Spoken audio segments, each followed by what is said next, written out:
Discussion is on Thomas Jefferson and his role in religious freedom and his legacy that he left. So we'll take a few minutes to talk about a discussion that could take hours. People on both sides of this issue have pointed to Thomas Jefferson and firmly believe that he stood either completely for a secular government or that there should be no restrictions whatsoever of religion in regards to the public arena. The truth, as is often the case, is somewhere in between. Simply put, Thomas Jefferson supported religious freedom. His gravestone had 3 items that he wanted to leave as his legacy. As we had heard in class, one of these items was his draft of the Declaration of Independence. In this document, he referred to nature's God. He clearly understood that God had a place in his life and in humanity.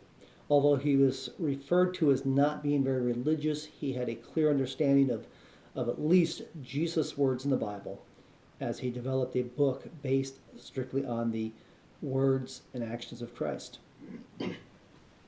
Another accomplishment he wanted on his tombstone was the Virginia Statute for Religious Freedom. This limited the Virginian government by preventing the Virginia government from using tax money collected to support churches.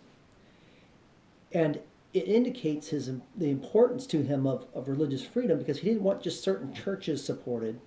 He wanted any church whose congregants treasured that church enough to support themselves to be able to exist in Virginia. He didn't want the government to be deciding the losers and the winners, as we do sometimes today with some of the government programs we have. So those who question Thomas Jefferson's commitment to religious freedom, they often point to a document, a letter between Jefferson and the Baptist Association in Danbury, Connecticut, where Jefferson delivers his well-known statement that there should be a wall of separation between religion and the government.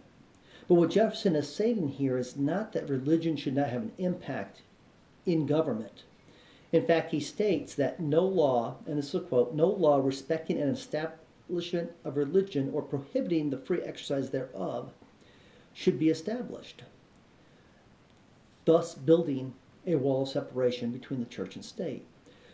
So while Jefferson doesn't want the government involved in religion, he doesn't want the government to state what religion can and cannot do, he holds no restrictions for religious views and religious actions and people to be involved in the government, in policy making.